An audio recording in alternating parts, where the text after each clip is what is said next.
Salute, I'm your host, Chris Budihas. Today's segment is sponsored by the Military Affairs and Veterans Department, Harrison Connors and the team in the city of Jacksonville, squaring our veterans with their benefits.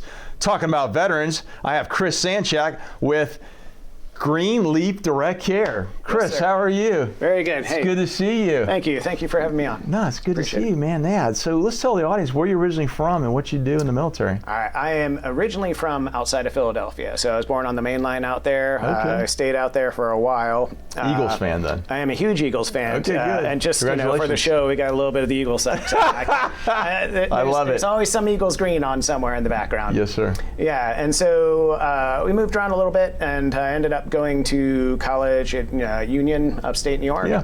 And then I went to medical school at USIS, which is a military medical school. Yeah. And then from there, 25 years in the military. Yeah, thanks for your service to the nation as a naval medical physician, so that's huge. Yeah, it was, I mean, the Navy was really good to me, so I enjoyed pretty much every place I was at. I mean, there's no good orders, there's no bad orders, right? But, but it's what you make of it, and I had a great experience most of the time. So let's talk about your post-military career. Okay. So you went from being a physician in the military to creating your own practice. Yes. So tell us about your company. Well, my company is called Greenleaf Direct Care. It's a direct primary care practice. Have you ever heard of direct primary care? No. So most people haven't, although it's been around for a little while. It's similar to concierge medicine, but less expensive. It's kind of the short version of it. If you're going to draw Venn diagrams, everybody kind of understands like traditional insurance, right? Right. So make that one circle. And then a lot of people understand concierge, which overlaps, right? So it's, hey, I pay this amount of money so I can be seen faster or higher quality care. Right. Well, about 15 years or so, somebody started taking a look at that and said, hey, what if we move that circle even a little further? We're just not going to interact with insurance at all. So usually most concierge doctors want you to have insurance, so they double dip. But let's take the best part of it, which is good access to your doctor, easy ability to communicate, easy to get in with appointments, and avoid all the things that are challenging, which is, billing insurance. And that's where direct primary care came out of. But they wanted to make it reasonable so that most people could afford to do it. Okay. So a way less expensive version that has good quality access to care and serves people whether they have insurance or whether they don't have insurance. That's great. So it's really nice. It's a growing movement. There's many direct primary care practices here in Jacksonville. Yeah. And the great news is we're not really competitive against each other, nor are we competitive against the large systems. We help just defray primary care, and we all kind of work with each other. A lot of us know each other, and we help each other stay on track with everything on business and things like that. It's very unusual. Yeah, it's neat that we have people who do the same thing, and they don't consider ourselves like direct competitors. Yeah. So I get to see patients kind of on my own terms because I don't have to bill insurance for it. So I see patients with video visits in the office. They can text me. Okay. I even do house calls. And that's really how I got, That's unusual these days. I knew I was going to transition out of the military. Yeah. And I knew I wanted to start my own business, and I couldn't be bringing the military panel with me. Right.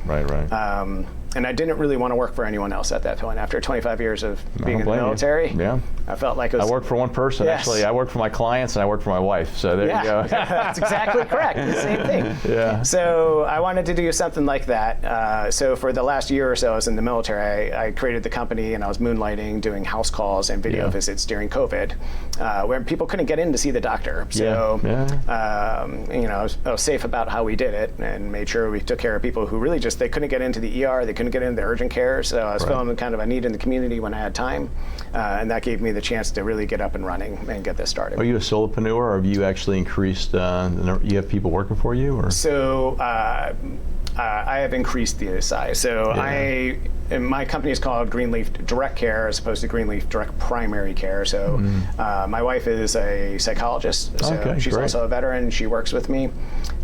We also have a licensed clinical social worker who works with us, or two of them actually right now. That's great. And we've added some clinical trials as another thing that we're doing in addition at our office. So I have two people who work on the clinical trials with me on there. That's good.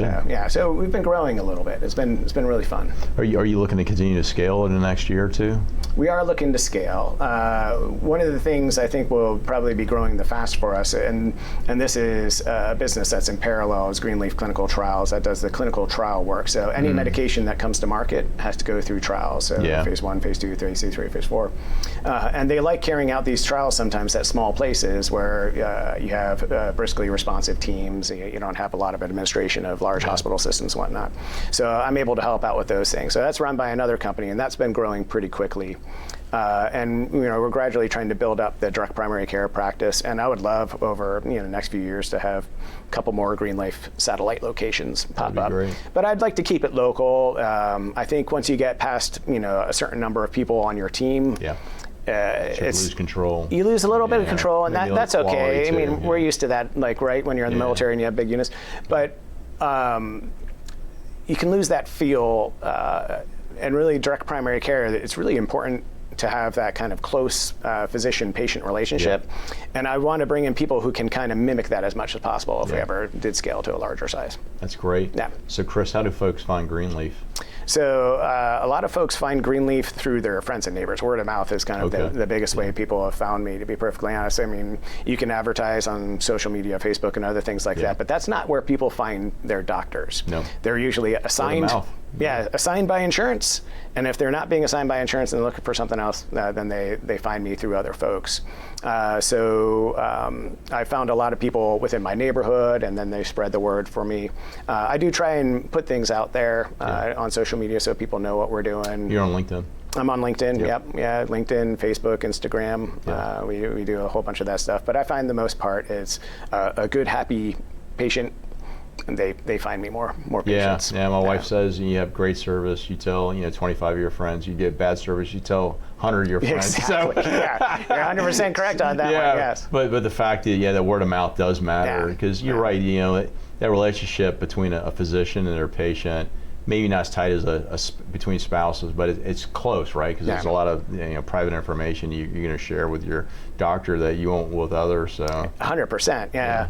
And I'm super accessible to my patients, which makes it really kind of nice for them. So I have patients who will text me, and that works really well. We try and keep things as private and possible. My EMR has ways of doing that, but it saves them time. Like I have a patient who texts me like, "Hey, my daughter has this weird sunburn rash on her face." I'm like, "Oh, that's that's an infection. She has impetigo, but I just put medication in for you. You can go pick it up at the pharmacy." That was our visit. So one visit like that where you've saved everybody tons of time. It's all rolled into how we take care of things. That person's going to find you 10 other people to come say, "Hey, like this doctor took care of with a picture that was appropriate, is reasonable medical care for everything that needed to be done, and she got better quickly." That's good. So that's really been my main focus as I try and spread the word, spread the gospel of direct primary care. Well, thank you very much. Thank you for your service. Thank you for your wife's service. Thank you. Look forward to staying in contact. It is great to meet you and hear what you're doing. Really aspirational for folks to listen, to understand that in a post-military career, you can have a successful business if you choose to put the calories in. Yeah, I mean, there's definitely work involved in doing it. I think post-military career, we have a lot of things that help us get there too. So as we transitioned out, the Boots to Business book, was actually pretty helpful. It was good, wasn't it? I attended it myself. I thought I learned a lot of good stuff there. I mean, you still have to study a lot of things on your own too, though. Absolutely. Thanks, Chris.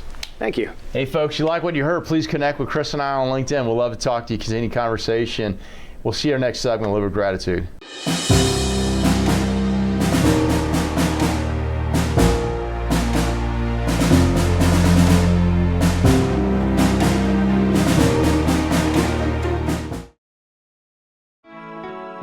When they leave us for battle, we await their return.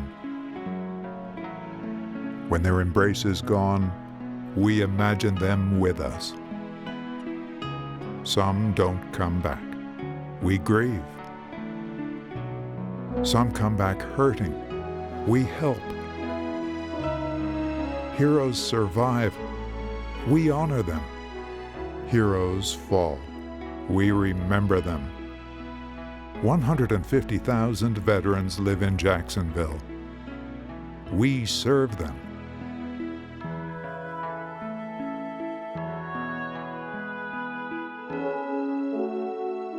We're the Military Affairs and Veterans Department, City of Jacksonville. Because of them, our light never dims.